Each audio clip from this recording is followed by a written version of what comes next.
Well, thank you very much for inviting me to speak to all of you. You're all there, gathered there at IIT Mandi, a prestigious institution of science. I know nothing about science.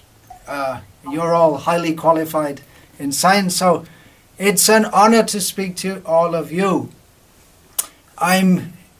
It may sound like a cliche, but I'm excited, delighted, thrilled at the prospect of there being accredited, systematic, academic studies of reincarnation as is being proposed here.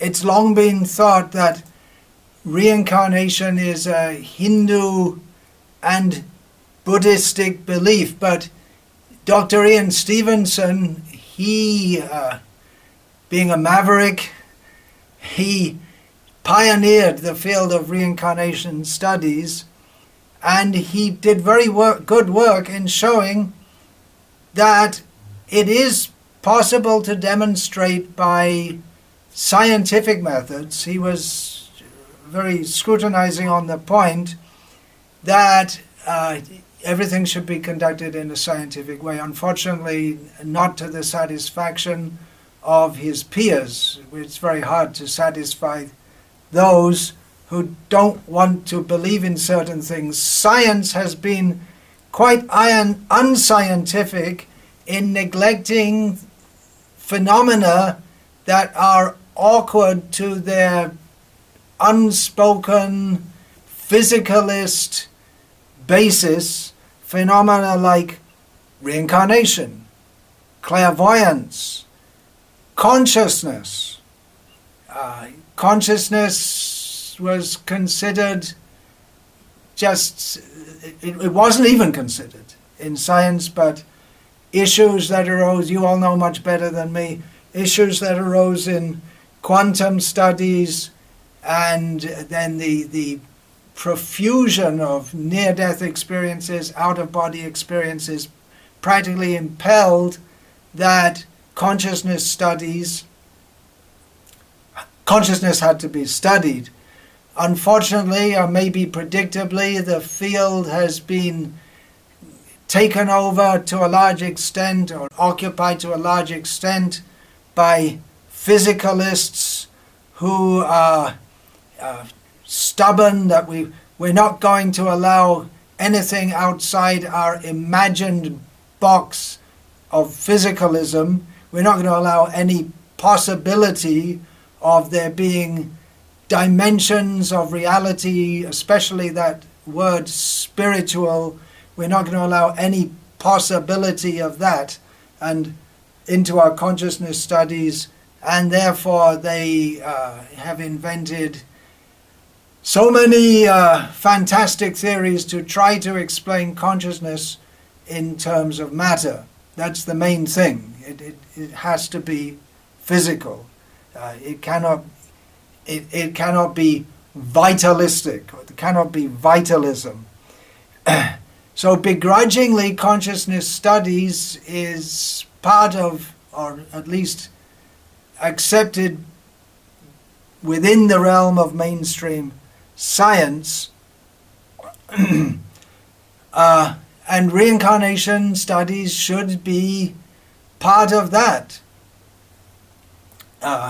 It's like consciousness. It's a phenomenon which increasingly cannot be denied, thanks to the work of Ian Stevenson, and then so much anecdotal evidence which is out there on the YouTube and on BBC and all kinds of places. It's there in the consciousness of the Western world, which it wasn't previously, that there is such a phenomenon as reincarnation, and associated with that, which is karma. But although it's such a massive concept, if it's true, how it affects our life in every aspect of our life, but it should be studied, it should be investigated, but true to form physicalist scientists have pushed it to the side. So it's exciting that IIT Mandi is taking up this initiative because many of you, well, all of you who are studying there, and especially the faculty, you're not only highly qualified in material science, but many of you are also spiritual scientists of the highest caliber, and by your background you can relatively easily tap into the vast resources of the highly developed spiritual knowledge and culture, knowledge of consciousness that is unique to India. This is epoch-making if reincarnation can be shown to be factual beyond any reasonable doubt. Of course, there'll always be those who reject it because they just don't want to believe it. But if it can be demonstrated beyond any reasonable doubt, which I'm sure you can do, it's not going to be easy, it's going to be a lot of hard work, you're going to meet a lot of resistance, but I'm sure you can do it. And this will demonstrate that the whole of, especially Western civilization and thought, which so much dominates the intellectual life and cultural discourse of the world today, it's based on a major or foundational epistemological mistake. It will, showing that reincarnation is a fact, will be a huge blow to the physicalism, I'm using that word again, which dominates science and thus everything, pretty much, in the world. Demonstrating this will be a blow to the philosophical blow to the Abrahamic religions, which are based on the concept that you're only born once, and then you either go to hell or heaven, and that's it, finished forever, folks. However, this pursuit of reincarnation studies, it shouldn't be sectarian or on some blind faith, otherwise it's not scientific, right? It shouldn't be that trying to show my religion is better than your religion or our country is better than your country. It should be in the pursuit of truth. Actual science is concerned with finding out the truth. It's the beginning of science, and that should be the end point of science, also to demonstrate the truth. And also, Vedanta knowledge begins, atato brahma jignasa, with an inquiry into the highest truth. So we are interested in truth. Now, it won't ever be possible to empirically establish much of the Vedic knowledge. We can't empirically establish that Krishna is dancing in the groves of Vrindavan.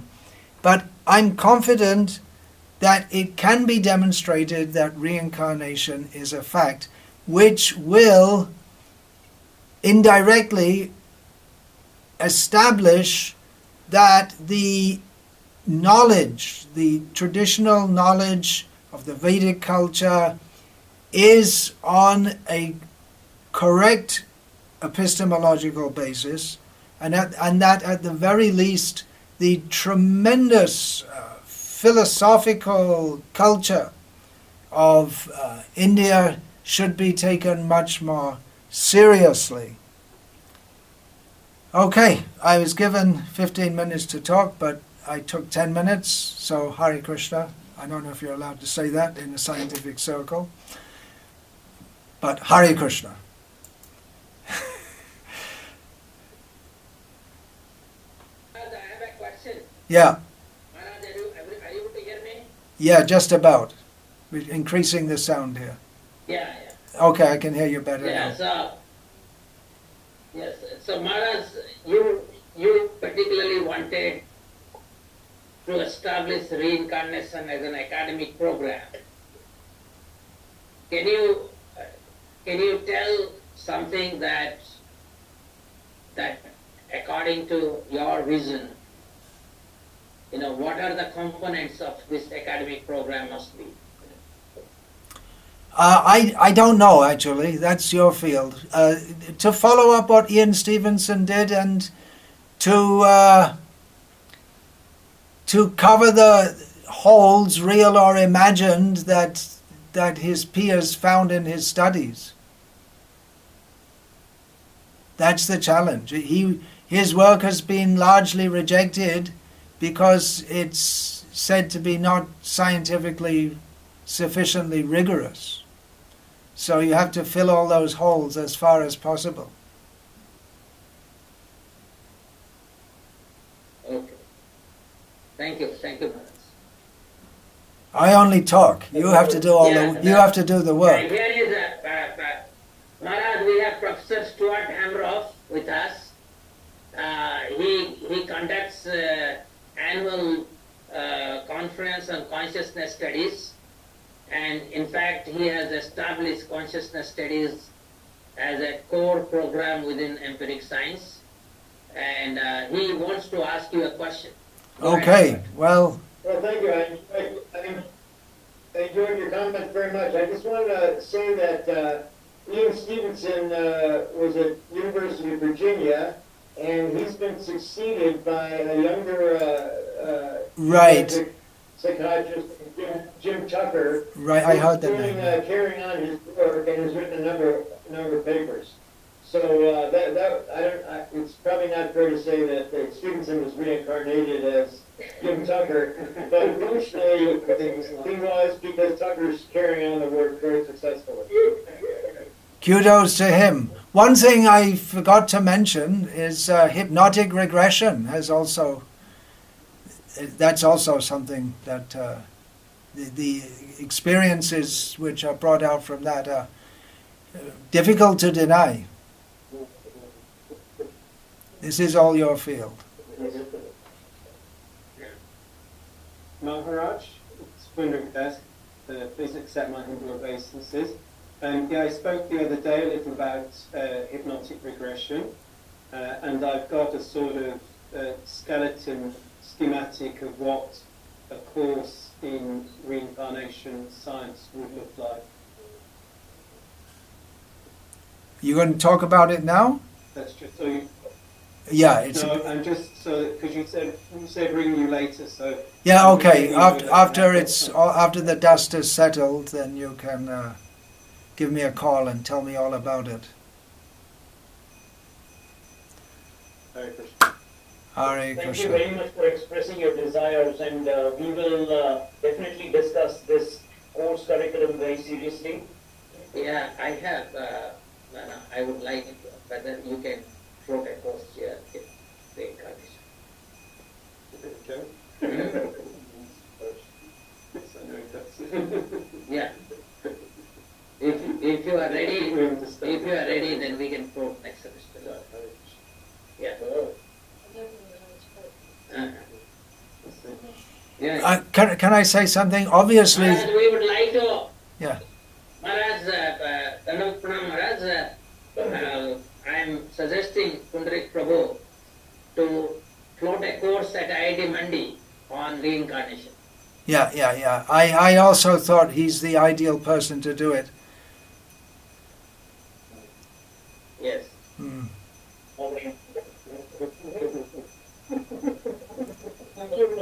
He's with his better half, so it's 2 in 1, two for the price of one. Okay,